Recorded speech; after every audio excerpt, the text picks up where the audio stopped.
মুহাম্মদুর রাসূলুল্লাহ সাল্লাল্লাহু আলাইহি ওয়াসাল্লামের আগের নবী পৃথিবীতে আগমন করেছেন।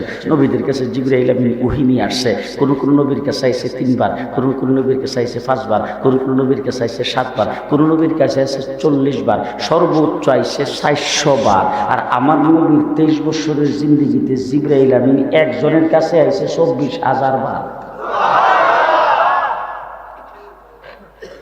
মুহাম্মদুর রাসূলুল্লাহ সাল্লাল্লাহু আলাইহি সাল্লাম অন্যান্য নবী পৃথিবীতে আইসে তাদেরকে নবুয়ত প্রমাণের জন্য আল্লাহ পাক দিয়েছেন মুজিজা। আর আমার নবী সাল্লাল্লাহু আলাইহি সাল্লাম দুনিয়াতে আইসে তাকেও দিয়েছে মুজিজা। অন্যান্য নবীদেরকে দিয়েছে একটা, কাউকে দিয়েছে 2টা, কাউকে দিয়েছে 5টা, কাউকে দিয়েছে 3টা। আর আমার নবীর পালা যখন আসছে আল্লাহ বলছেন যে আপনার মুজিজার কোনো হিসাব নাই। মাথার থেকে পায়ের পাতা পর্যন্ত সারাটা শরীরই মুজিজা, জন্মের থেকে মৃত্যু পর্যন্ত গোটা জিন্দেগিটাই মুজিজা। আপনি বসবেন মুজিজা, আপনি উঠবেন মুজিজা, আপনি দাঁড়াইবেন মুজিজা, আপনি হাত লাড়া দিবেন মুজিজা, আপনি আঙ্গুল লাড়া দিবেন মুজিজা, আপনি চোখ তুলে তাকাইবেন মুজিজা, আপনি চক্ষু বন্ধ করে রাখবেন মুজিজা, আপনি কথা বলবেন মুজিজা, আপনি চুপ করে থাকবেন মুজিজা, আপনি ঘুমাইবেন মুজিজা, আপনি জাগবেন মুজিজা, আপনি হাঁটবেন মুজিজা, আপনি আঙ্গুল লাড়া দিবেন, আকাশের চন্দ্র 2 টুকরা হয়ে যাবে, আপনি হাত দিয়ে ইশারা দিবেন, গাছ আপনার পায়ের কাছে এসে কালিমা বলতে থাকবে, আপনি রাস্তার কিনারে দাঁড়ায় হাত উঠাইবেন, আবু হুরায়রার মার অন্তরে হেদায়েত পৌঁছে যাবে, আপনি দাঁড়ায় আর কেন বসে হাত উঠাইবেন, উমর ইবনুল খাত্তাবকে মুসলমান বানায় আপনার দরবারে পাঠিয়ে দেওয়া হবে, আপনি মসজিদে নববীর মিম্বরে উঠে হাত উঠাইবেন, হাতটা মুখে মুছবার আগে মদিনাতে বৃষ্টি নাজিল করে দেওয়া হবে। সেই নবীর উম্মত খুশি না বেজা? আরো জোরে। এবার শেষ একটা কথা আপনাদেরকে শুধু এইটুকু বলতে চাই, সময় কম, কথাটা ভালো করে মনে রাখবেন। আমরা সবাই জান্নাতে যাইতে চাই তো? আসতে তো জান্নাতে সবাই যাইতে চাই তো? জান্নাতের তালাই খোলা হবে না আমার নবীর সুপারিশ ছাড়া। যত নবী 1,24,000 নবী বিনা হিসাবে জান্নাতে যাবে। আদম থেকে ঈসা পর্যন্ত সমস্ত নবী বিনা হিসাবে জান্নাতে যাবে। তো জান্নাতের ঘোষণা যখন তাদেরকে দিবে তখন তারা দৌড়াইয়া যায় জান্নাতের গেটের মধ্যে দাঁড়াইব। কারণ সমস্ত নবী হাসরের ময়দানে এই ওয়াজ আপনারা অনেক শুনছেন, নাফসি নাফসি নাফসি, ও আল্লাহ আমার কি হইব, ও আল্লাহ আমার কি হইব, ও আল্লাহ আমার কি হইব। সব নবীরে বলবেন নাফসি নাফসি। আর আমার নবী মুহাম্মদুর রাসূলুল্লাহ একমাত্র ব্যক্তি, গোটা হাসরের ময়দানে একটা ভিন্ন আওয়াজ হবে। সেই আওয়াজটা হবে উম্মতি উম্মতি উম্মতি। ও আল্লাহ আমার উম্মতের অবস্থা কি হবে? যে নবীরা নাফসি নাফসি বলবে সেই নবীদেরকে যখন জান্নাতের ঘোষণা করবে এরা বোধহয় খালি থাকবো, খারিয়া কবে যে দেখি আমার উম্মত কেউ আছে কিনা। হযরত মুসা আলাইহিস সালামের বিবি আসিয়ার কথা মনে থাকবে না, হযরত ঈসা আলাইহিস সালামের বিবি মারিয়ামের কথা মনে থাকবে না। জান্নাতের ঘোষণা হয়েছে, সব কি যায় হুমরি খায় জান্নাতের গেটের মধ্যে পড়ছে, যায় দেখে জান্নাতের গেটে তালা। দারোয়ান রে ডাক দিয়ে জিজ্ঞেস করবে, এই বেটা দারোয়ান, আল্লাহ পাক কইছে আমরা বিনা হিসেবে জান্নাতি, তাড়াতাড়ি জান্নাতে যাইতাম, এখন জান্নাতের গেটে আসছি, আল্লাহ ঘোষণা করছে একটা, তুই দিবে টাকা লাগিয়ে রাখছ, তাড়াতাড়ি গেট খুল। জান্নাতের দারোয়ান আমার কাছে চাবি নাই। আদম আলাইহিস সালাম মুরব্বী না? নূহ আলাইহিস সালাম মুরব্বী না? ইব্রাহিম আলাইহিস সালাম সারা মুসলিম জাতির পিতা মুরব্বী না?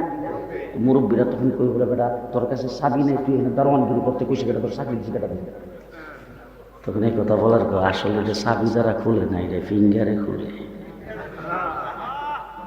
ফিঙ্গার। তখন আদম আলাইহিস সালাম ইব্রাহিম আলাইহিস সালাম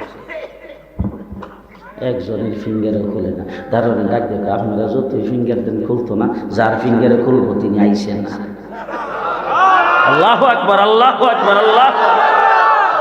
মুহাম্মদুর রাসূলুল্লাহ সাল্লাল্লাহু আলাইহি ওয়াসাল্লামের কাছে যাইয়া ফেরেশতারা বলবে, ও নবী আপনি এখানে দাঁড়ায় দিয়েছেন, আপনি এই জায়গায় দাঁড়িয়ে দিয়েছেন, আপনি এখানে কি করেন? আদম থেকে ঈসা পর্যন্ত সমস্ত নবীরা জান্নাতের গেটে যাইয়া ধাক্কাধাক্কি করতেছে, তাড়াতাড়ি জান্নাতে ঢুকতে, আপনাকে সারা জান্নাতের গেট খোলা হবে না, আপনি সর্বপ্রথম জান্নাত উদ্বোধন করবেন, সর্বপ্রথম জান্নাতে আপনি যাবেন, তারপরে সমস্ত নবীরা যাবে, এই জন্য আপনার অপেক্ষা করতেছে, আপনি তাড়াতাড়ি যান। রাসূল সাল্লাল্লাহু আলাইহি সাল্লাম কো আদম আলাইহিস সালাম, নূহ আলাইহিস সালাম, ইব্রাহিম আলাইহিস সালাম কেডা জান্নাতের গেটে অপেক্ষা করলো সেটা আমার দেখার বিষয় না। আমার দেখার বিষয় হলো আমার বুদল গ্রামের, আমার মালিহাতা গ্রামের, আমার অষ্ট গ্রামের, আমার বাংলাদেশের, আমার পৃথিবীর কোনো একজন উম্মত মিজানের পাল্লাই ওজন দিতে আইসা, নেকি বুদ্ধির ওজন করতে আইসা আটকায় যায় কিনা। যদি আটকায় যায় তারে সুপারিশ কইরা জান্নাতে নেওয়া হইলো আমার কাম। যতক্ষণ আমার উম্মত হিসাব দেওয়ার বাকি থাকবে আমি নবী জান্নাতে যাব না।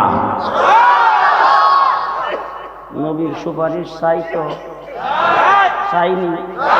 আমরা জান্নাতে যাইতাম তো, আস্তে কথা বলি, আমরা সবাই জান্নাতে যাইতাম তো।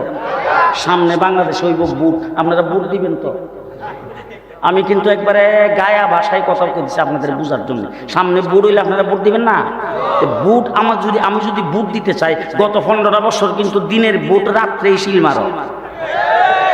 দিনের বুট রাত্রে কইরা ক্ষমতায় 15 বছর পর্যন্ত রয়েছে, তাই তার করে যা আছে সব সেট করছে। তাম পৃথিবীতে কত সরকারের পতন দেখলাম, কত প্রেসিডেন্ট পদত্যাগ করছে, কত প্রধানমন্ত্রী পদত্যাগ করছে, বাংলাদেশে করছে, পাকিস্তানে করছে, হিন্দুস্তানে করছে, ইরাকে করছে, সিরিয়াতে করছে, শ্রীলঙ্কায় করছে। তাম পৃথিবীর পতন দেখছি, ইতিহাসের পাতায় পড়ছি, কিন্তু এমন পতন পৃথিবীর কোথাও দেখি নাই। প্রধানমন্ত্রী হেলিকপ্টার উড়ার সাথে সাথে মেম্বারও নাই, চেয়ারম্যানও নাই, এমপিও নাই, মন্ত্রীও নাই, দলের কোন নেতা কর্মীও নাই, আর এমনকি কোন মসজিদের ইমাম যদি তাদের পক্ষ অবলম্বন করছে হীরাও নাই। এমন পতন দেখছেন কোনদিন? এমন পতন কোনদিন দেখছেন? এখন সামনে কিন্তু আমাদের দেশের অন্তর্বর্তীকালীন সরকার চেষ্টা করতেছে বাংলাদেশের মানুষ সবাই মিলে যেন ভোট দিতে পারে। এরকম এখন যদি আপনি ভোটটা দিতে চান, ভোটার লিস্টের নাম লাগবে তো কথা কয়। আগে যে বুট হয়েছে, বুটের মধ্যে কিন্তু এক বুড়া বেড়া বুট দিতে গেছে, যাই সে স্কুল সেন্টারের মধ্যে ঢুকছে, ঢুকে বাবা আমার বুটটা, একবারে বুড়া মানুষ 90 বছরের বুড়া লাঠি ভর করে গেছে, যাই গেছে আমার বুটটা। তো চাচা এত কষ্ট করে আপনি কিনে গাইলেন, বুট তো দেওয়া হয়ে গেছে। চাচা আবার বুড়ো হইলে কি খুব চালাক, চাষা তো যাচ্ছে, ঠিক আছে তাহলে আমার বুট যখন দেওয়া হয়ে গেছে, আমি একটা জিনিস যাচাই করি, চাষা উঠে দেখো আমার বুড়ি তো আসলে আমার থেকে বেশি বুড়া, অসুস্থ, ঘরে শোয়া, আমার বুড়ি তো আসতে পারছে না। আমি যখন আইসি আমার বুটটা দেওয়া হয়ে গেছে, আচ্ছা বুড়ির বুটটা অন্তত আমি দিয়া যাই।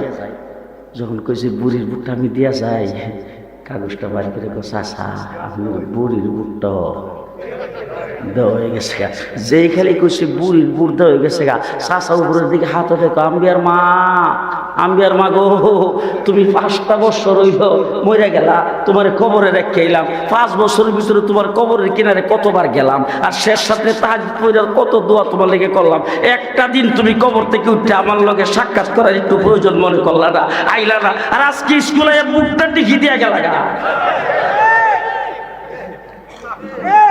কেমন বুঝে কারবা? এ জাতীয় বুট বাংলাদেশে আর আমার মনে হয় কাওয়া কাদের দলের লোক আছে। এ জাতীয় বুট বাংলাদেশে আর, হ্যাঁ, যদি এমন বুট বাংলাদেশে কেউ করতে হয়, সাফার দাঁত সবজি ভাড়া দিমু জায়গা। কথা মনে থাকবে তো? জি, ভোটার লিস্টে যাদের নাম আছে তার বুট সে দেবে, আরেকজনের দ্বারা হবে না। তো ভোটার লিস্টের নাম থাকলে ভোট দেওয়া যাবে, ভোটার লিস্টের নাম না থাকলে ভোট দেওয়া যাবে না। খুব ভালো করে আমরা সবাই যদি জান্নাতে যাইতে চাই, উম্মতের লিস্টিতে যাদের নাম আছে সেই জান্নাতে যাবে, উম্মতের লিস্টিতে নাম না থাকলে জান্নাতে যাওয়া যাবে না।